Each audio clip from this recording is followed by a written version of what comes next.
Hello बच्चों, आज हम मौर्यकालीन समाज व मौर्य प्रशासन लेते हैं। बहुत ही इम्पोर्टेंट टॉपिक है। बहुत से क्वेश्चंस इसमें से आ जाते हैं कि मौर्यकालीन समाज और उसके प्रशासन के बारे में बताइए। चलिए स्टार्ट करते हैं। भारतीय संस्कृति के इतिहास में मौर्य युग और मौर्य संस्कृति का अपना विशिष्ट स्थान है। भारत के राजनीतिक इतिहास में मौर्य युग अभूतपूर्व नवीन युग के रूप में आविर्भूत होता है। छोटे छोटे जनपद व गणतंत्र राज्यों के स्थान पर शक्तिशाली एवं सुदृढ़ विशाल राज्य की स्थापना इसी युग की देन है। भारतीय इतिहास का क्रमबद्ध रूप हमें इसी युग से उपलब्ध होता है। सांस्कृतिक उपलब्धियां तथा सामाजिक संगठन के क्षेत्र में इसकी सफलताएं भारतीय इतिहास में गौरवपूर्ण गाथाओं के रूप में विद्यमान है।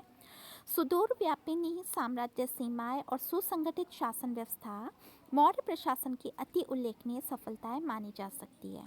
सामाजिक, आर्थिक और सांस्कृतिक उपलब्धियों का जो सिलसिला इस राज्यवंश ने आरंभ किया, उससे हमारी सामाजिक रचना और संस्कृति को सुदृढ़ता प्राप्त हुई है। मौर्य काल में भारत जहाँ एक और राजनीतिक एकता सूत्र में समान शासन प्रणाली के माध्यम से आबद्ध हुआ, वहीं भारतीय संस्कृति का संबंध भी विश्व की विभिन्न संस्कृतियों के साथ स्थापित हुआ। इस कथन से सहमति व्यक्त करते हुए श्री BN लूना लिखते हैं कि इस प्रकार मौर्यों की छाया में भारतवर्ष ने शांति, बंधुत्व और सांस्कृतिक एकता के आधार पर एक नवीन विश्व के निर्माण का प्रयास किया। श्री लुनिया के इस कथन में कितना यथार्थ है, इसका बोध हमें निम्न अवतरणों के अनुशीलन से स्पष्ट हो जाएगा। मौर्य संस्कृति के स्रोत अर्थशास्त्र, इंडिका, अशोक के अभिलेख, पुरातात्विक साक्ष्य, विदेशी यात्रियों का वर्णन, इन स्रोतों के माध्यम से मौर्यकालीन समाज व संस्कृति पर महत्वपूर्ण प्रकाश पड़ता है। सामाजिक दशा। अब सामाजिक दशा पे आइए। Social condition. वर्ण व्यवस्था। मौर्यकालीन भारत की सांस्कृतिक उपलब्धियों की जानकारी प्राप्त करने के लिए सौभाग्यवश हमें पर्याप्त ऐतिहासिक साधन उपलब्ध है। तत्कालीन समाज पर पुराणों, बौद्ध व जैन साहित्य तथा मेगास्थनीज ने तो अपनी इंडिका में प्रकाश डाला ही, पर कौटिल्य का अर्थशास्त्र भी भारत के तत्कालीन समाज पर विशद प्रकाश डालता है। पूर्ववर्ती धर्मशास्त्रों की भांति कौटिल्य ने भी वर्ण व्यवस्था को सामाजिक संगठन का आधार माना है। धर्मशास्त्रों के अनुसार उसने भी 4 वर्णों की व्यवस्था की है: ब्राह्मण, क्षत्रिय, वैश्य और शूद्र। धर्मशास्त्रों के अनुसार ही कौटिल्य ने चारों वर्णों के व्यवसाय भी निर्धारित किए हैं। समाज में निसंदेह ब्राह्मणों का विशिष्ट स्थान था, किंतु मनु तथा पूर्वगामी धर्मशास्त्रियों की भांति कौटिल्य ने अपने ग्रंथ अर्थशास्त्र में इस तथ्य को बार बार दोहराया है कि ब्राह्मण मौर्य काल में भी बौद्धिक तथा धार्मिक नेतृत्व करते थे। वे ब्रह्मदेव कहलाते थे। वे शिक्षक तथा पुरोहित होते थे और उन्हें कर मुक्त जमीन दान में राज्य की तरफ से दी जाती थी। कौटिल्य ने वर्ण व्यवस्था को समाज का आधार बताया है और इसकी रक्षा करना राजा का प्रमुख कर्तव्य माना है।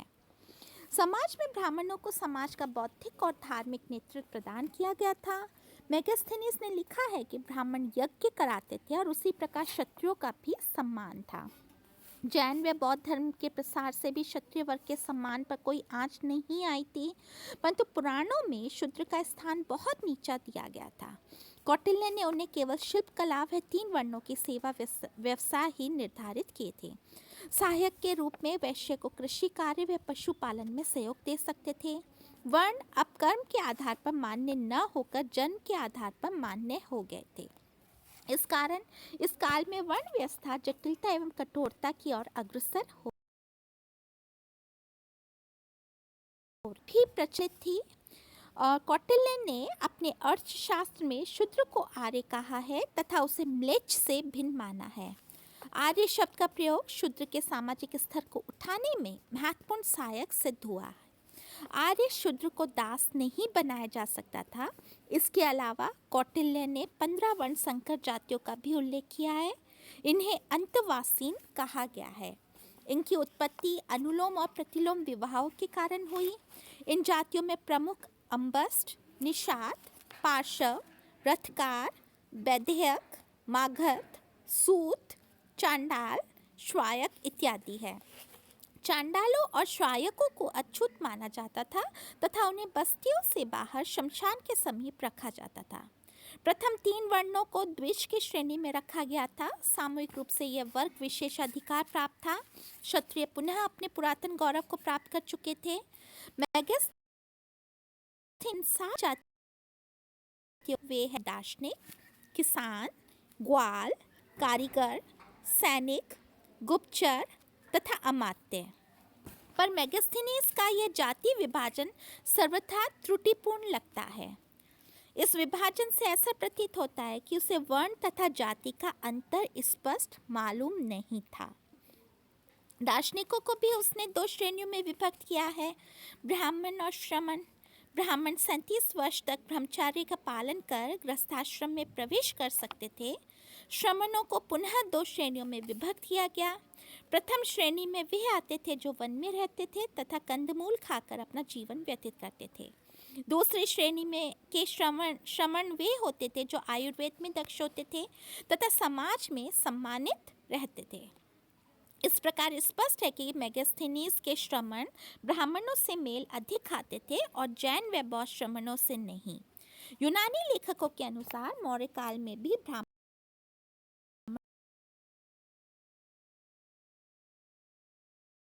यज्ञ प्रचलित थे और यज्ञ के अवसर पर लोग सुरापान करते थे। कानून सादा थे तथा चोरी बहुत कम होती थी। लोग बिना ताला लगाए घर के बाहर चले जाते थे। मुकदमेबाजी कम होती थी और मेगस्थनीज के अनुसार मौर्यकालीन सामाजिक जीवन सादा, सरल एवं सुव्यवस्थित था। आम लोग सत्यवादी व चरित्रवान होते थे। अतिथि सत्कार का महत्व था। अशोक के शिलालेखों में ब्राह्मण, वैश्य तथा दास भृत्य का उल्लेख मिलता है, पर क्षत्रिय वर्ग का उल्लेख किसी भी अभिलेख में नहीं मिलता। परंतु इससे हमें यह नहीं समझना चाहिए कि उस काल में क्षत्रिय थे ही नहीं। उनका सम्मान तनिक अवश्य घट गया था। ब्राह्मणों का स्थान श्रमण ले रहे थे। वे भविष्यवाणी करते थे। अतः स्पष्ट है कि जैन तथा बौद्ध धर्मों के प्रसारित हो जाने पर भी वर्ण व्यवस्था पर विशेष प्रभाव नहीं पड़ा, वरन वह अधिक जटिल एवं कठोर ही हुई थी। परंतु अशोक के अभिलेखों से ज्ञात होता है कि जाति प्रथा और सामाजिक व्यवहार में अभी भी लचक काफी थी और लोग अपना व्यवसाय बदल सकते थे और अंतरजातीय विवाह संभव थे।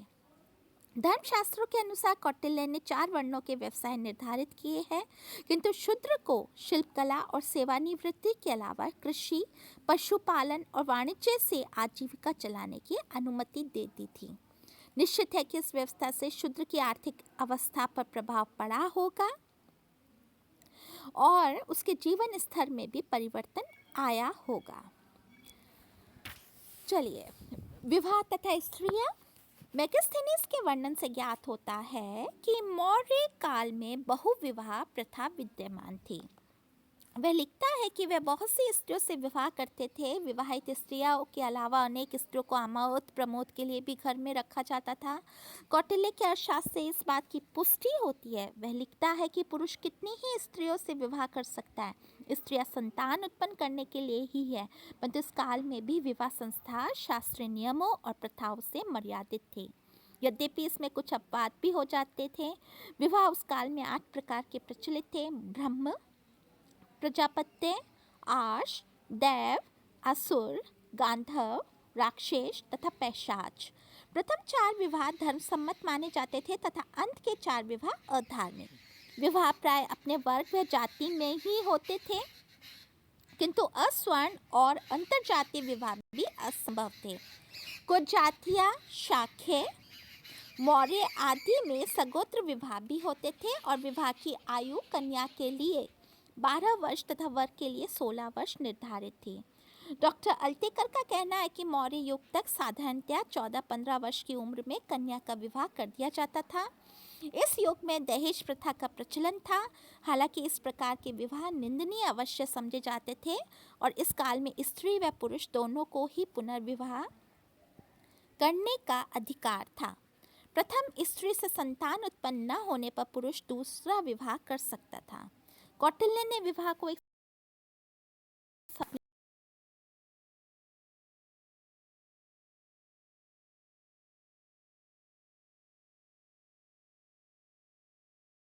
प्रचलित थी। तलाक प्रथा भी उस युग में विद्यमान थी, परंतु यह अधिकांश आसुर गांधर्व विवाहों में उचित मानी जाती थी। गोत्र विवाह व सपिंड विवाह उस युग में वर्जित थे। बाल विवाह का प्रचलन आरंभ हो गया था और विवाह करना भी आवश्यक हो गया था, क्योंकि स्त्रियां अब बौद्ध संघ में सम्मिलित होने लग गई थी और उनके चरित्र में गिरावट आ गई थी। स्त्रियों की दशा। मेगास्थनीज व कौटिल्य के इस वर्णन से स्पष्ट होता है कि इस काल में स्त्रियों की दशा अच्छी नहीं थी, पर कानूनी तौर पर सुदृढ़ हो गई थी। Doctor D.R. भंडारकर के अनुसार पर्दा प्रथा प्रचलित थी। अशोक के शिलालेखों से पता चलता है कि स्त्रियों में जन्म, विवाह, रोग, यात्रा संबंधी अनेक अंधविश्वास प्रचलित थे। वे घरों में रहती थी, उनकी उच्च शिक्षा की भी व्यवस्था नहीं थी। बौद्ध साहित्य भी यही बताता है कि इस समय स्त्री शिक्षा को महत्व नहीं दिया जाता था। इस पर भी अनेक सुशिक्षित स्त्रियों के उदाहरण प्राप्त हैं। मेगास्थनीज के अनुसार ब्राह्मण लोग स्त्रियों को दार्शनिक ज्ञान देने के पक्ष में नहीं थे, क्योंकि उन्हें आशंका रहती थी कि वे कहीं चरित्रहीन ना हो जाए। स्त्रियों को बिना पति की आज्ञा के बाहर जाने की आज्ञा नहीं थी। पति की इच्छा के विरुद्ध वे कोई कार्य नहीं कर सकती थी। कौटिल्य ने स्त्रियों के साथ दुर्व्यवहार करना अपराध बताया और इस प्रकार के अपराधी को दंडित किया जाता था, चाहे वह राज्य कर्मचारी ही क्यों ना हो। स्त्रीवध भयंकर अपराध माना जाता था। कौटिल्य के अर्थशास्त्र में सती प्रथा का उल्लेख नहीं है। इस समय के धर्मशास्त्र भी इस प्रथा के विरोधी थे। जैन तथा बौद्ध अनुश्रुतियों में भी इसका कोई उल्लेख नहीं है, किंतु यूनानी लेखकों ने उत्तर पश्चिम में सैनिकों की स्त्रियों के सती होने का उल्लेख किया है। मेगास्थनीज के अनुसार स्त्रियों की खरीद बिक्री होती थी। मौर्य युग में बहुत सी स्त्रियां इस प्रकार की होती थी जो विवाह द्वारा पारिवारिक जीवन न बिताकर गणिका या वेश्या के रूप में जीवन यापन करती थी। स्वतंत्र रूप से वेश्यावृत्ति करने वाली स्त्रियां रूपजीवा कहलाती थी। वे राजा का नाना विविध रूप से मनोरंजन करती थी और इनसे राज्य को भी आय होती थी। गुप्तचर के रूप में ये स्त्रियां कार्य करती थी। सम्रांत घर की स्त्रियां प्राय घरों में ही रहती थी और वे अनिष्कासिनी कहलाती थी। इसलिए डॉक्टर राजबली पांडे ने लिखा है कि बड़े घर की स्त्रियां ही अंशतः पर्दा करती थी। स्त्रियों का कार्यक्षेत्र भी पुरुषों से भिन्न था। कौटिल्य ने स्त्री शिक्षा को निश्चित बतलाया है। शिक्षा से वंचित रहने के कारण साधारणतः स्त्रियों का मानसिक क्षितिज संकुचित होता था। लेकिन उस समय कुछ ऐसी स्त्रियां थी जो बौद्धिक जीवन व्यतीत करती थी और परिवार में स्त्रियों की दशा स्मृति काल की अपेक्षा अधिक सुरक्षित थी। दो प्रकार की शिक्षित नारियों का उल्लेख मिलता है। ब्रह्मवादिनी जो धार्मिक ग्रंथों का आजीवन अध्ययन करती थी। दूसरा सद्योवाहा जो अपने अध्ययन केवल विवाह तक जारी रखती थी। कात्यायनी ने अपने वार्तिक में ऐसी स्त्रियों का उल्लेख किया जो अध्यापन कार्य करती थी और उन्हें उपाध्यायी कहा जाता था। जैन धर्म व बौद्ध धर्म में भी ऐसी नारियों का उल्लेख है जो धार्मिक ग्रंथ का अध्ययन निरंतर करती थी तथा अविवाहित रहती थी। विभिन्न कलाओं की वे शिक्षा प्राप्त कर सकती थी और स्त्रियों को संगीत, नृत्य तथा चित्रलेखन की कला सीखने की सुविधाएं प्राप्त थी। उन्हें सैनिक व्यवसाय भी अपनाने की स्वतंत्रता थी, क्योंकि देखते हैं कि चंद्रगुप्त मौर्य के महल में महिलाएं अंगरक्षिकाएं होती थी और वे गुप्तचरों का भी कार्य करती थी। अतः स्पष्ट है कि मौर्य काल में स्त्रियों की दशा अधिक बिगड़ नहीं पाई थी और उन्हें पारिवारिक संपत्ति का कुछ भाग दिया जाता था। स्त्री पुरुष के आपसी संबंध में स्त्री को पर्याप्त स्वतंत्रता थी। पति के दुर्व्यवहार करने पर स्त्री न्यायालय की शरण ले सकती थी और कौटिल्य ने स्त्रियों का दूसरा विवाह करने का भी अधिकार दिया था, परंतु ऐसा वह निम्न दशा में कर सकती थी। पहले पति अत्याचारी व दुराचारी हो, दूसरा पति लंबे समय से विदेश में हो, तीसरा पति नपुंसक हो और चौथा पति की मृत्यु हो गई हो। अब हम आते दास प्रथा, ये हम नेक्स्ट वीडियो में करते हैं बच्चों।